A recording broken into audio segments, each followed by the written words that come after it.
Hello everyone, welcome you all in this video lecture. So in this tutorial, we will discuss about an enzyme complex named as ATP synthase, its structure and its function.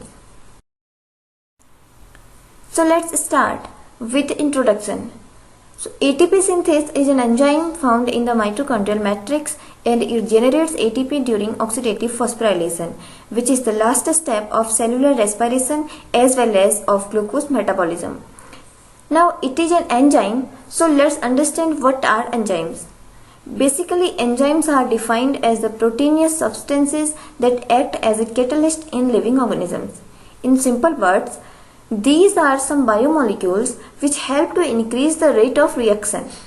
Now ATP is the energy molecule in our body.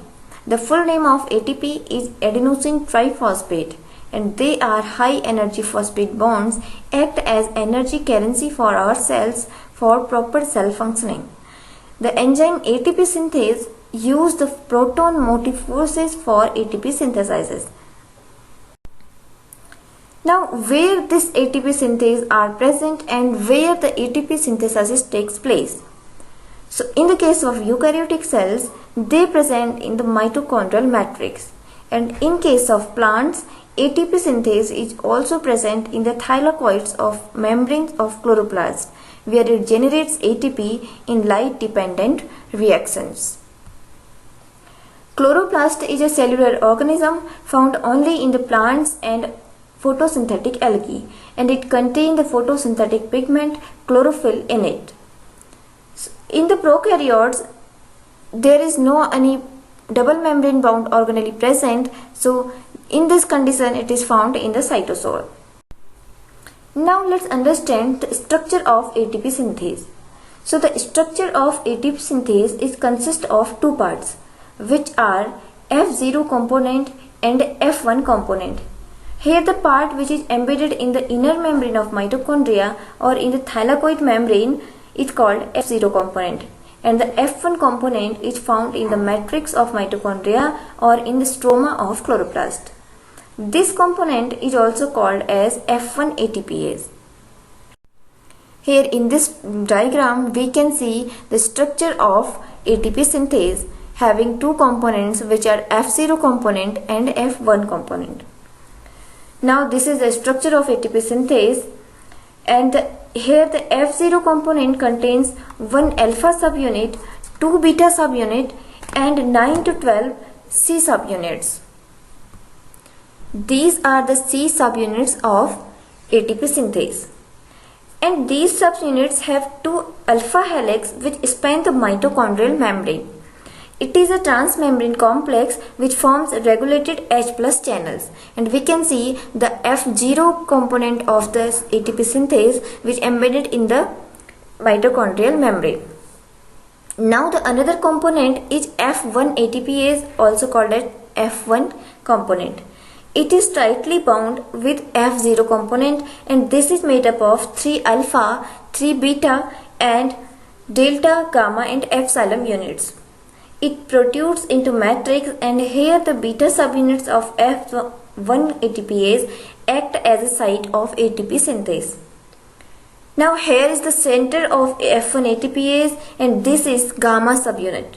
This gamma, epsilon and C9 to 12 ring complex act as a router or moving unit, and this F1 ATPase, which consists of A, B and alpha, beta and delta subunit complex, act as a stator or stationary unit. So let's understand how it works.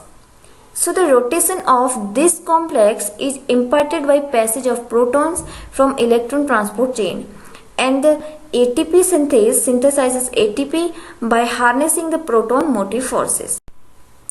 Now these are some functions of ATP synthase. So as we have discussed, the main function of this enzyme complex is to produce ATP.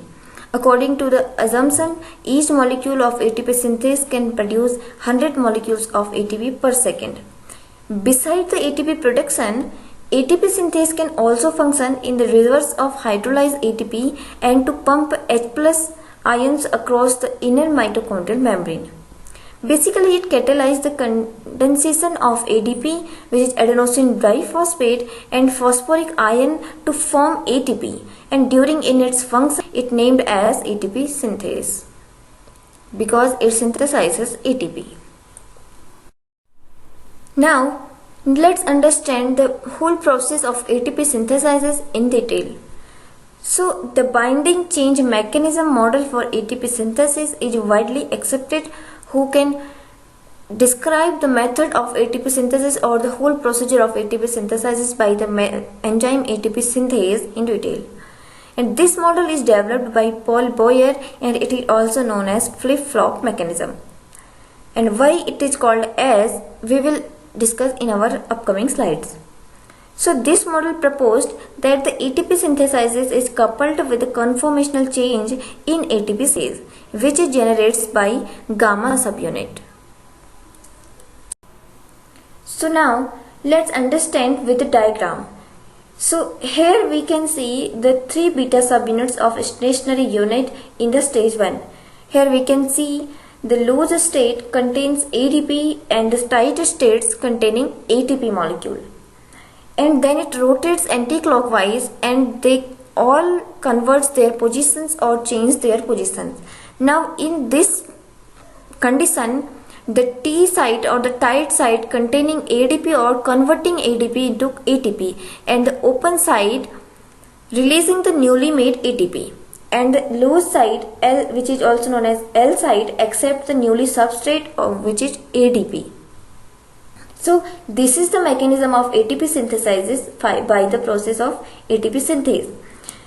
Here the O state or the open state can not bind ATP, ADP and phosphorus. They have very weak binding sites. And the L state or the loose state can bind ADP and PI loosely, but the tight state, which is T state, can only bind the ADP and phosphorus very tightly and gives ATP. Thus the only tight site can produce ATP by ADP because it have only tendency to bind the ADP and phosphorus very tightly.